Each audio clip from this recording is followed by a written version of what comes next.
To allow the Vega launcher to take off, its first stage, the P-80, will have to build up 2,200 kilonewtons of thrust. The first flight phases of the three solid propellant stages P-80, Z-23 and Z-9 will be monitored by the Galileo telemetry station, which will cover the flight for 7 minutes. The last stage, which houses the Avum liquid propellant engine, will proceed to its transfer orbit after an initial boost of 8 minutes. This will be tracked by the telemetry stations Bermuda and Saint-Hubert in Canada.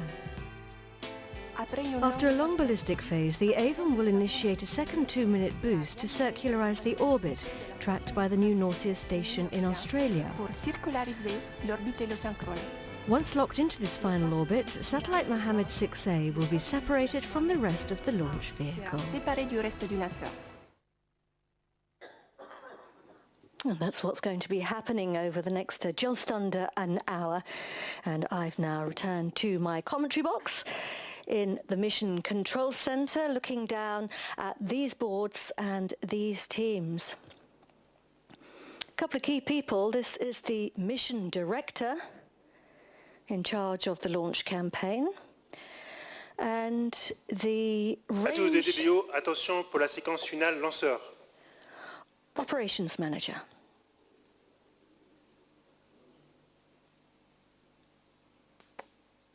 Top, à 0-4 minutes.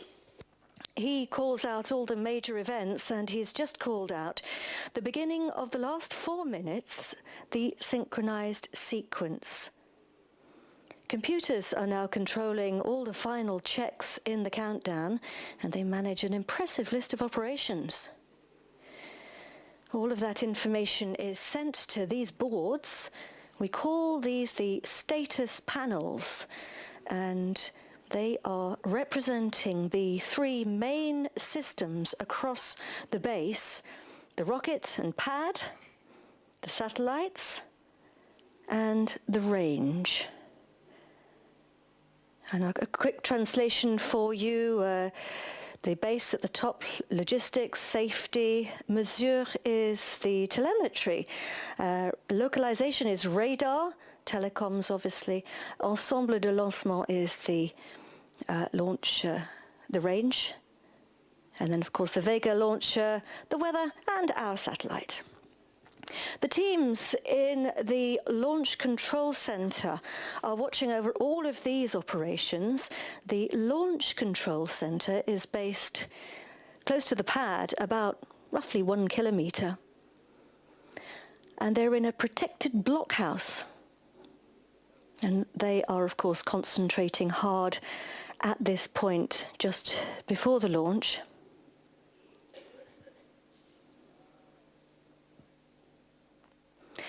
Once Vega has lifted off, it will take approximately 55 minutes to deliver the Mohammed 6A satellite to its orbit in space.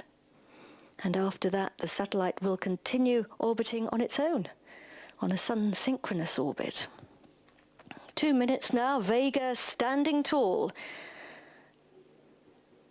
We have 3 working launch zones here at the Guyane Space Center, 1 for each rocket. And this is the Vega launch site. It's called SLV, Site de Lancement Vega. It was built on the first Ariane launch pad. That was Ariane 1, which launched on the 24th of December 1979. Some of you will remember that. The final countdown started just over 9 hours ago. The mobile gantry was withdrawn about 3 hours and 15 minutes ago. It took 45 minutes to do that. Coming up to 1 minute. À tous de DDO, attention pour -1 minute.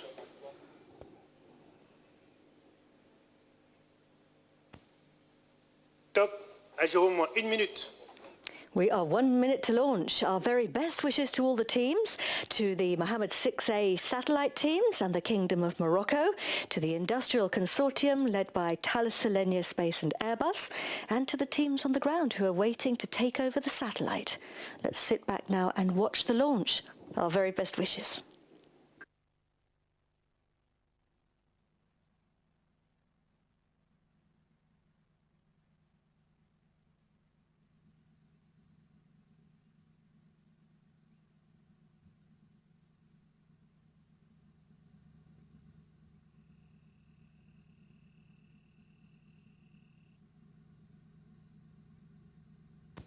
Asus de DDO, attention pour les deux comptes finales. 10, 9, 8, 7, 6, 5, 4, 3, 2, 1, top. À image P80, décollage.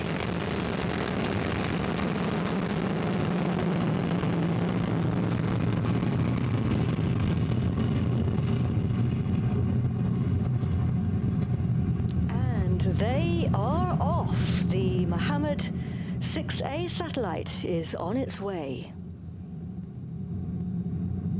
Vega number 11 is blazing a trail across the equatorial skies over the Guyane Space La propulsion Center. est normale. He's telling us the propulsion is normal. We're heading direct north, out towards the Caribbean. We broke the sound barrier and reached Mach 1 after 30 seconds. Acquisition de la mesure par la station de Saint-Jean-du-Maroni. Picking up the signal at the station in Saint-Jean-du-Maroni, which is here at the Space Center, or just outside it. We can hear the rumble of Vega reaching us. The job of the first three La propulsion est stages normale, le pilotage est calme. is to get us away from the Earth. Vega is pushing itself away from gravity. And we need a lot of firepower to do that. We're burning the P80 first stage. P for La premier trajectoire est étage. normale. It's all going normally according to plan. Premier étage means first stage. 80 is the mass of propellant. Roughly, it's actually 89 tons. Bottom of the screen, our altitude on the left, 53 kilometers above Earth. Our distance is a straight line if you were to draw Séparation P80. a straight line from the pad. Allumage Z23. And here we are separating the first stage, it's burnt its fuel, and we've switched on now the second stage. The Z23 La propulsion burns est normale. for about 1 minute and 40 seconds. Z for Zefiro, which is an Italian wind, a bit like the Sirocco or the Mistral. 23, because it burns 23 tons of solid propellant. Our speed on the bottom right, nearly 3 kilometers per second, not per hour, per second. We're getting La close trajectoire est now normale. to what we call the Kármán line. That's 100 kilometers above Earth. We've just hit it. It's named after the Hungarian-American engineer, aerospace engineer, Theodor von Kármán, and it's the border with space. Basically, the higher you go, the thinner the atmosphere becomes, and the faster an aeroplane has to travel to stay up. Once you get into space, the air is too thin to support wings. Pilotage est calme. And top right-hand side is the trajectory, showing us the flight path, if you like, and the white cross is the actual position of the launch vehicle. Séparation Z23. Separation of the Allumage Z23, Z9. ignition of the next stage coming up, the Z9. There it goes. And then we can expect the fairing, the nose of the Largage de la vehicle, coiffe. to fall away. So we no longer need the fairing because we are effectively in space. We don't have enough friction anymore to cause us any difficulties, so the satellite is safe to be exposed to space. Now, Vega is particularly well suited to launching Earth observation satellites. This is the 23rd one to travel on board this versatile light launcher. And there are 9 more in the order book. Over now to the manufacturer, Avio.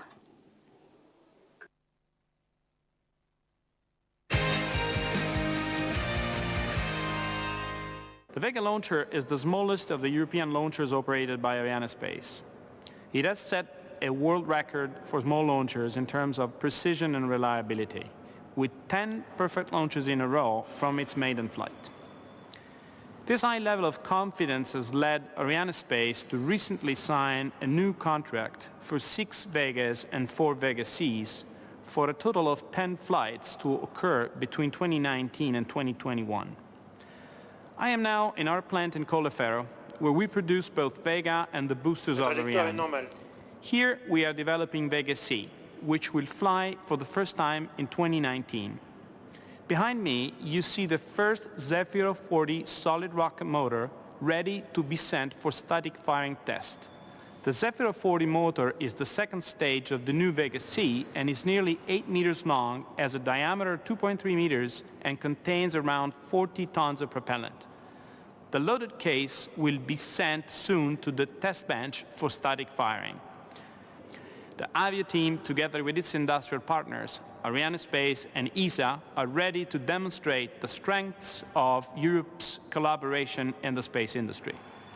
I therefore wish the best success to the 11th mission.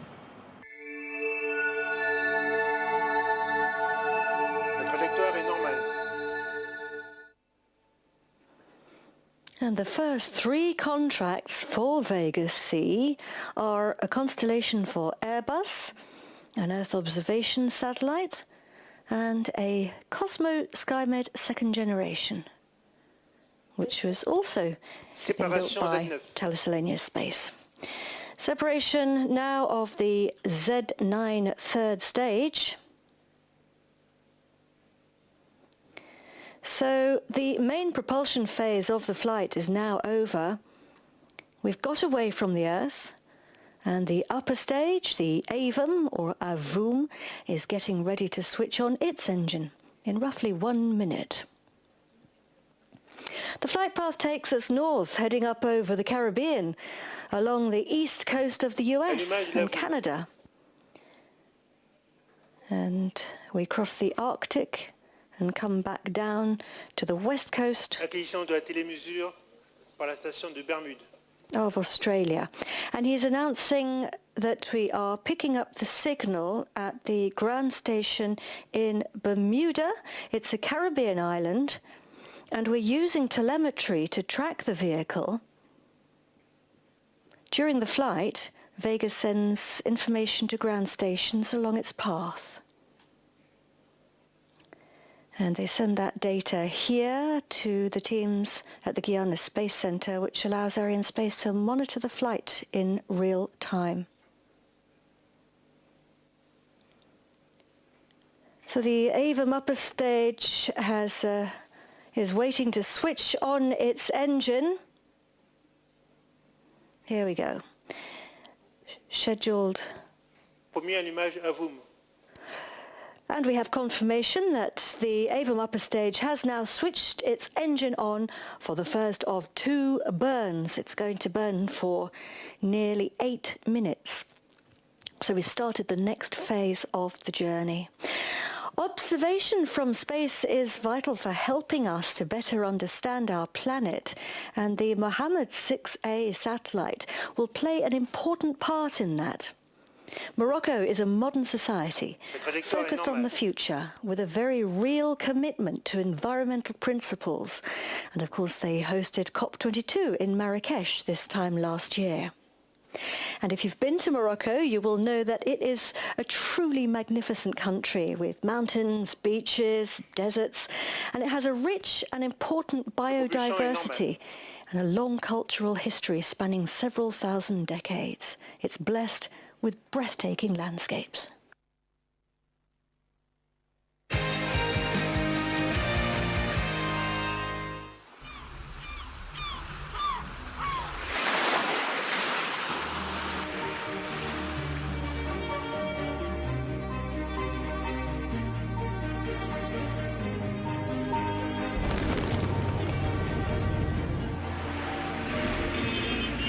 trajectoire est normale.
What a very beautiful country. And during that film, we picked up the signal in Saint-Hubert or St. Hubert, which is the tracking station in Quebec in Canada. The town of St. Hubert is just outside Montreal. And actually the aerospace industry is important there. The Canadian Space Agency, I believe, has its head office in the borough.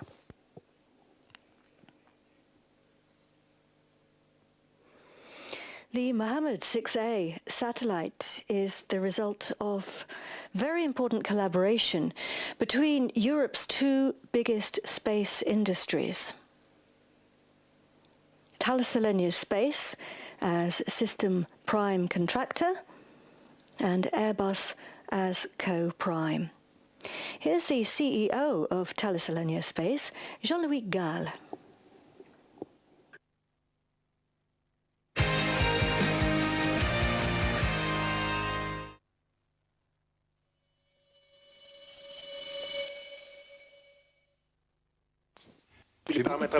I'm delighted and very proud to share with you this exceptional moment in the life of a space program, the launch of a satellite. The Mohammed 6A satellite will be an important infrastructure for the Kingdom of Morocco, availing itself of a very powerful Earth observation system for civil and government applications.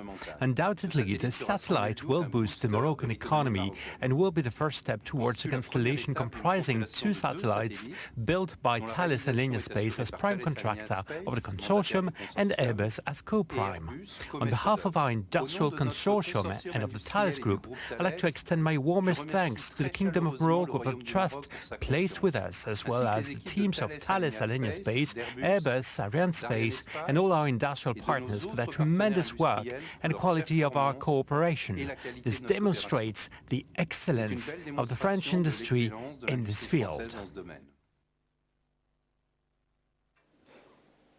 And today is the 150th time that Arianespace has launched a satellite that Thales Alenia Space has built.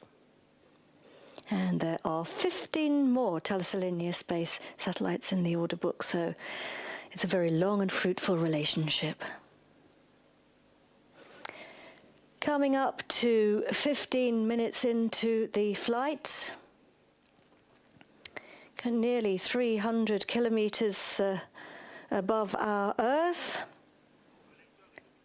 We've traveled a distance along the ground of 5,000 kilometers, and our speed is nearly 8 kilometers per second, ladies and gentlemen. That's fast. We're burning the Avum upper stage. It's getting ready to switch its engine off in roughly a minute's time. It actually uses a clever system called orbit-optimized guidance attitude to stay on track. It continually recalculates its position to make sure that it's exactly on the right course. And then if it deviates, it corrects its position and comes back to the correct trajectory. And we have confirmation there that the Avum upper stage has now switched off its engine. So we're entering what's called the first ballistic phase, and ballistic means without propulsion. So we're traveling high enough and fast enough to cruise without the engine, which we're doing for about 36 minutes. And if you might have noticed back there that the upper composite, that's what we call the upper stage with the satellite attached, was actually rotating. And that's because it's in what we call the barbecue phase, rotating as if on a spit to maintain thermal homogeneity, to keep even temperatures. As you can imagine, it's very hot when you're facing the sun and very cold when you're facing space. So the Avum upper stage will switch its engine on again 52 minutes after liftoff for a second burn. But for now, we're going to take a break and come back to you roughly 10 minutes before Avum switches its engine back on again. And our live commentary will resume at 2:26 in the morning, Universal Time. That's in Morocco as well, Morocco time. And that's 11:26 in the evening here in Kourou. We'll see you back here in 26 minutes and leave you with a replay of that beautiful launch.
Perte attendue de la télémesure lanceur pour environ 31 minutes.